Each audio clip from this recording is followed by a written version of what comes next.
Hello, welcome to Premier Scene. I'm Claire Bueno, where there's no time like the present as we attend the European premiere of Now is Good.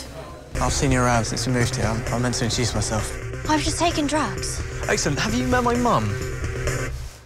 Hi. Tell us about Now is Good and what was it about the story that made you want to invest so heavily into it? Well, it's very different to a lot of the stuff we've been doing. Obviously, Best Exotic Marigold Hotel and Seven Psychopaths coming up. But the book was amazing. I'm sure you're going to chat to Jenny Downham. It's a very poetic book about young love, and it just really hit a chord with us. And the script that Old Parker wrote was phenomenal, and very quickly we got the talent involved, which is great. And it's interesting as well that you touch on the Best Exotic Marigold Hotel, because both films really kind of question mortality, really.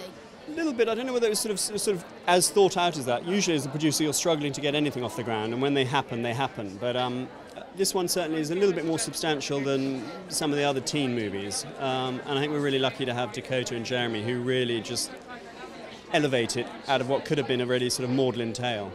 And with a film like this, do you have to look at casting the leading actress first and then bring the cast that will support her? Yes, I think that's quite important, because obviously it's Tessa's story. She's the one who has a certain amount of time to live. But the other stuff that's really important is who plays the dad, Paddy Considine, and then I just bumped into Edgar, who plays her brother. Also quite key. Do they look alike? Do we really believe it? And so it's all quite complicated to put it together. And casting Dakota, what was it about her sensitivities that made her the ideal actress for the role? I think she's a really, really good actress. I think that's the thing. I mean, there was a lot of people interested in playing that part, but Dakota's, yes, she's a name, but she can really properly act, and she doesn't take herself too seriously, so can give you all, wide-ranging emotions, from the sort of normally precocious teen to a kind of teen with leukaemia. So she's terrific. And having a business head, obviously, because you're a producer and you have to sell the film, does it make a big difference having such a widely known name as Dakota? Totally. I mean, you need to get those sort of names to attract the financing, to get the audience, to get people like you interested in it. Otherwise, it's in black and white in your back garden.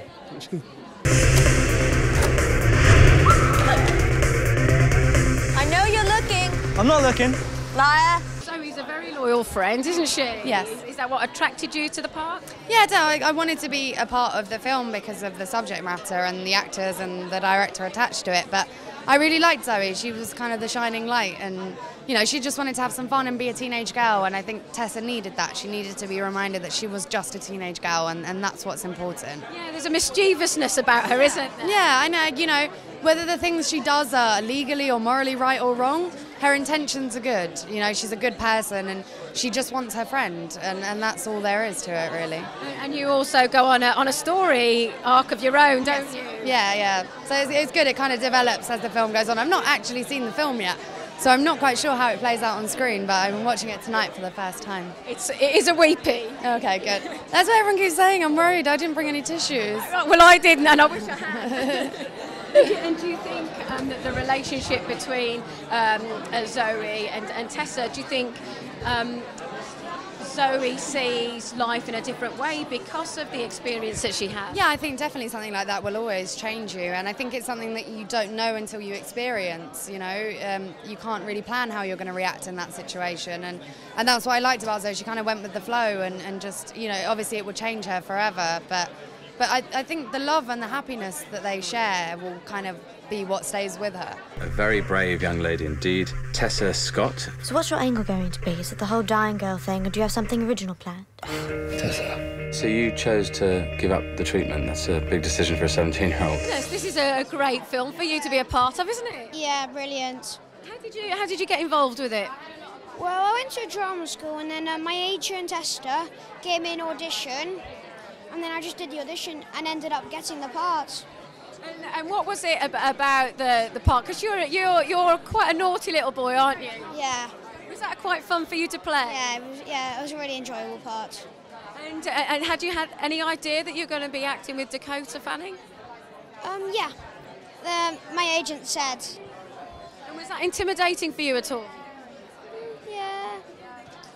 Was it scary when you got onto set? The first day was, but then I kind of got used to it, to be honest. And the director, Ol Parker, what was it like working with him? He's really nice and he's always happy and really fun.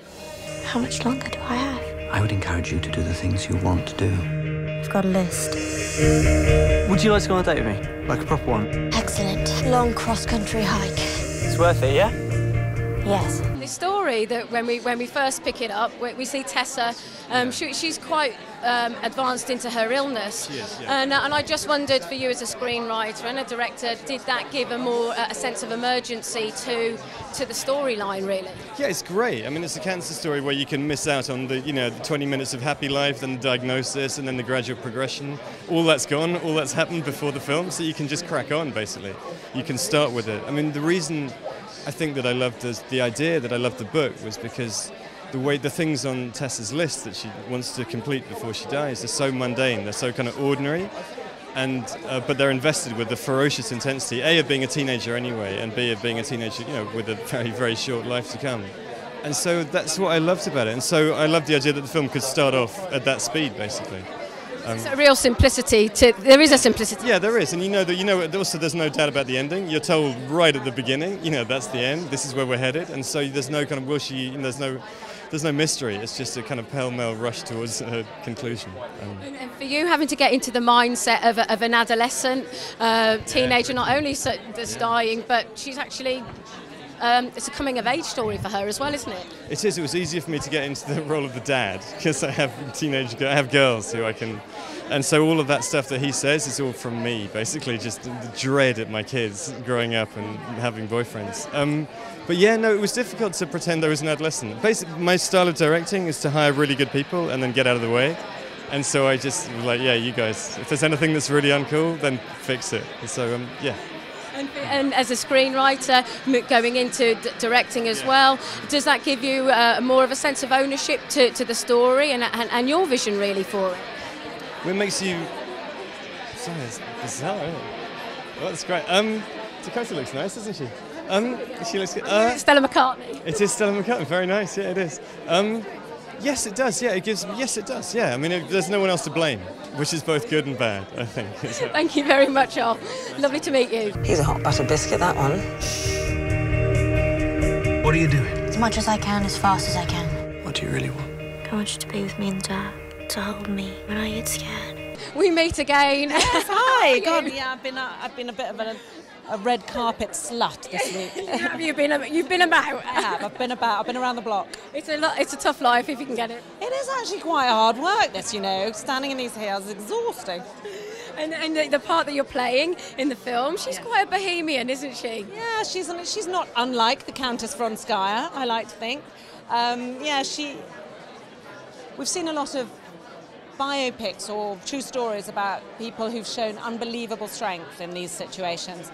And because this is fiction, we can actually show someone who doesn't behave that well, can't cope, and the way she copes is to make slightly tasteless jokes and run away. And having, we've all got someone who's had cancer, and every family member copes and behaves differently. And I loved the range of reactions that this script showed.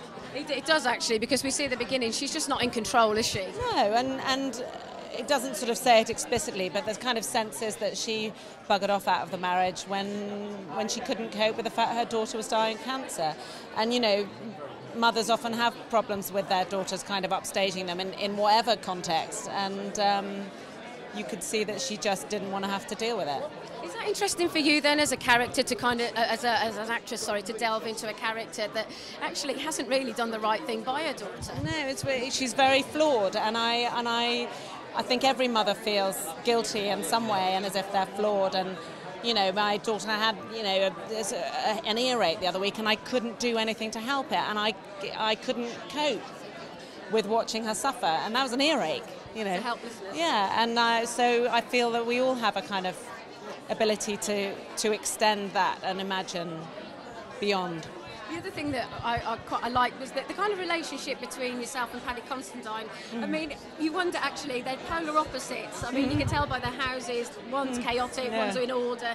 And I wondered what kind of backstory you'd given to the relationship. Good question. We imagined they'd met at a festival.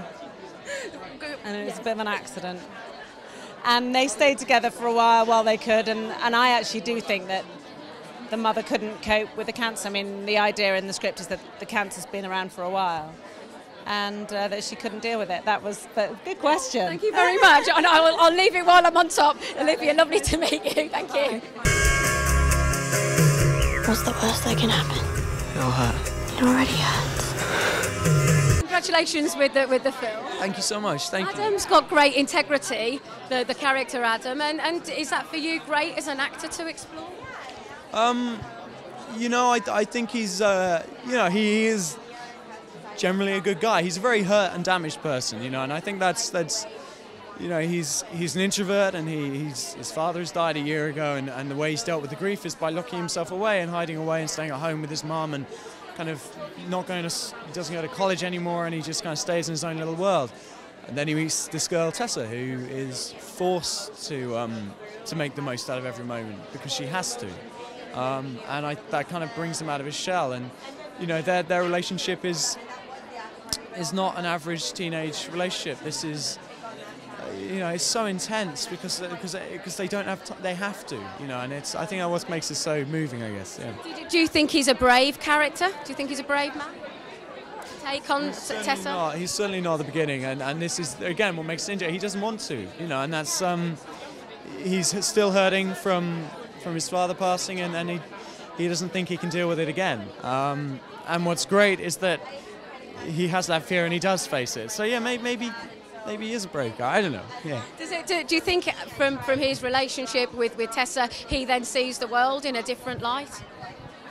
100%. Yeah. I mean, it's you know, this movie's all about. It's not a depressing movie about a girl dying. You know, it's about, you know, how she brings the best out of people, and how it's about all that living life to the full. And you know, it's what would happen if you gave a teenager a free pass to do whatever they want, you know, and they would rebel and they'd do all this crazy stuff, and that's what Dakota Fanning, you know, deals with so well. Just John.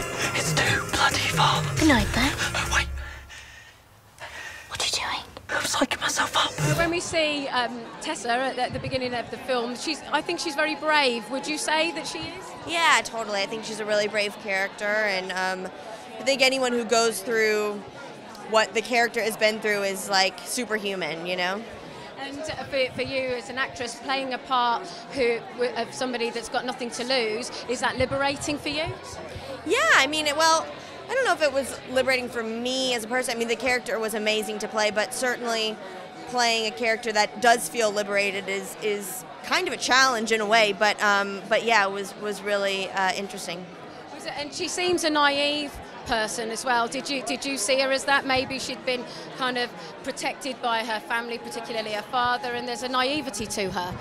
You know, I think it's kind of an unwanted naivete. I think that it's just been kind of the life and the hand of cards that she's been dealt have prevented her from having certain experiences, and so I think that it kind of is why.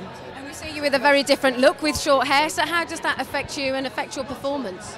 Yeah, well, it was a wig, so it came off at the end of the day, but no, I didn't even look like myself to me at all, which was kind of cool. And mastering the English language, how is that for you? I mean, obviously you're American. But... No, of course. It is a different language in a way. It was a challenge, but I really wanted to do it and hope to do it well, because I know that's can be a tough thing for anyone that's doing an accent from a country they're not from, you know? Is it a different kind of experience connecting to the dialogue? You know, it's a different experience kind of finding the voice of the character, because you do talk completely differently. It's a whole, I can get into the whole mouth shape of it all. It's like, a whole different thing. So it does affect things, but I think the key is to not think about it as much as possible. Moments. Our life is a series of moments. Each one a journey to the end. I love it. Let them go. Well, there won't be a dry eye in the house at the European premiere of Now Is Good. I'm Claire Bueno, and you're watching Premier Scene. What are your hopes? Your dreams? This, right here, right now, is definitely a moment. You realize